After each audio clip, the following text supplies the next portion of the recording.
Hi guys, Happy New Year. Welcome back to Charlotte's Foliage.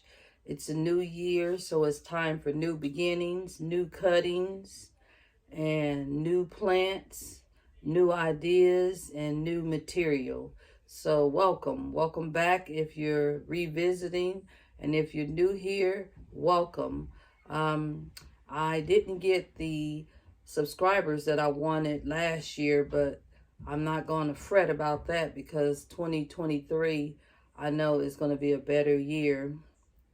I lost my mom in 2022, and it was just so much going on in 2022 for all of us, including the economy and just continuous COVID and flu.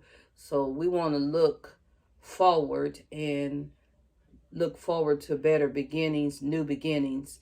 So that's why I decided to make a video of me cutting not all, but most of my plants, cutting them so that I can make plant babies. I can make plant babies for if I want to sell them, or I can make plant babies if I want to give them away. So I've already taken the cuttings, and what I'm going to do is show you how I did it and what I'm working with. I'm going to place these cuttings inside wet sphagnum moss, damp sphagnum moss, because you don't want it wet, with some perlite, and I have some root stimulator that's going to help these plants get robust roots before they are put into new pots. So let me show you the plants that I cut from. I have a Raphidophora tetrasperma, and I got about 3 cuttings for those, okay? And then I've got a tricolor Hoya. I've got some variegated string of hearts, and I have just a regular string of hearts, and I'll show you that here in just a second. They're real dainty, but that's a plant that is very popular. I used to have trouble with this plant, but now I've finally discovered that it likes water. Some people say let it dry out, but that hasn't been my experience. This is a Pubicalyx Hoya. Hoyas are very easy to grow because you just wait till their foliage becomes soft, and that's how you know it needs water.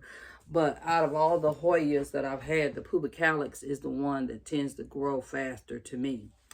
This is another Hoya. It's called a Hoya australis. So I'm going to be propagating her. And then I just dropped one, but that is the variegated string of hearts. So I'm going to be propagating that as well. And then I have a really small cutting of a silver sword. And here's another string of hearts.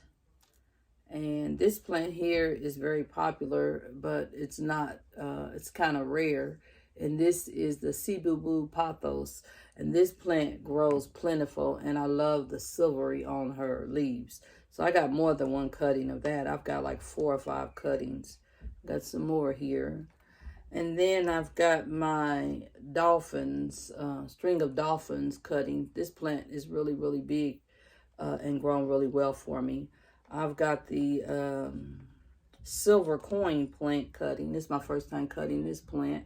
So I'm just going to take all these cuttings, and we're going to put them in a container, and we're going to watch them root. And when they get to a certain, like 2 to 3 inches in roots growth, then what we'll do is we'll put them in pots, and they'll be ready to be shipped out or wherever they're going, okay? So I just wanted to show you that I've already taken these cuttings. Now what we want to do is we can actually put some root stimulator on each one of these cuttings to make sure that it had a better chance of growing, because sometimes you can take cuttings and you still won't get growth. So instead of me putting root stimulator in here, what I'm going to do is I'm going to put, this is, I know you've heard about it on my channel, is Myco. And what it is it's an organic substance that's supposed to help give you robust roots. So I'm going to sprinkle this all in the container so that when the stem is placed down in the container, it will already have the root stimulator on it. And I'll show you how I'm going to do this. I'm just simply going to take this and sprinkle this all around in this container. And then I'm going to kind of stir it up a little bit.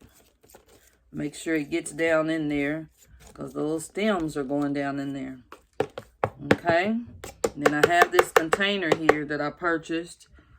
And all I'm going to do is take these individual stems, and I had a pencil. I'll use this pen. And I'm going to just poke a little divot or a little hole, and I'm going to place the stem right down in there. Okay? I'm going to try to keep the plants together, the ones that go together, but once you start getting acclimated with what a plant looks like, it won't matter. You'll just stick it down in there, and you'll know, well, I know that that's a tetrasperma. Okay? So yeah, and because I know the name of this plant, I'm not really concerned about how I place them in this container. Okay? So I hope everybody's new year is going good. I'm actually glad it's over. 2022, because I look forward to new beginnings, like I said earlier in the video. So yeah, I'm even taking these 3 because they're the same plant. Matter of fact, 4, and I can make a divot inside the sphagnum moss and put them all together, and they can grow right there together. Okay? And I'm not just going to put these in sphagnum moss and forget about them. I'm going to actually keep in touch with you guys and let you know how they're doing. Okay? Because this is a Hoya, I was told you're not supposed to place them like flat. So I might have to cut this stem or break it, and then I'll just put some more next to it. Okay?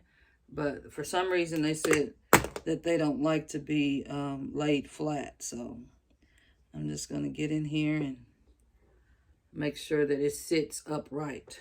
Okay? And the way to do that is to remember how you cut it. Okay? So let's see what we got so far. Now, I'm going to put the pubicalyx in here.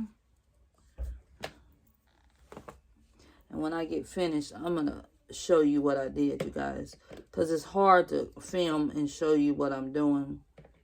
So I'll just show you afterwards, okay? How I got them in here. I'm trying to place them kind of neat. But if you're unable to do that, they will still grab a hold to the sphagnum moss without any problems, because they're used to being compacted in small spaces. What you have to be careful about, and this happens, is that some of your plants will start clinging and binding together. They'll start rooting together, and you have to tear them apart and or cut them apart. So that's one of the things you have to watch out for when you put plants all in the different plants and all in the same container. But it doesn't hurt the plant. They're going to grow. They're either going to take root or not. They may take root and join each other, but they will take root. Some of them won't take root, and sometimes all of them will take root. It just depends. I'm going to keep a lid on this container, and the reason for that is it has to keep moisturized. So that's what we're going to do. We're going to make sure that it continues to have the moisture that it needs. Okay? So I've already put them all in here, and I'm going to show you guys how it looks. I'm going to move this camera down some, hopefully without knocking it over. Okay? Can you guys see that? All those plants are in there. You can't see them all, but they're in there. And that's just how you propagate. And then you take your lid and you place it on top, just like this, and you seal it. And you want to get a clear lid or a clear container because you want light to be able to get in here. Okay? So that is our first 2023 cuttings of several plants. And now we can see how long it's going to take for them to root and whether or not they root. So I want to say welcome once again and thank you for your year or months of service to my channel. And I hope you will continue to watch, like, and subscribe, and tell your friends about me. Happy New Year. Bye now.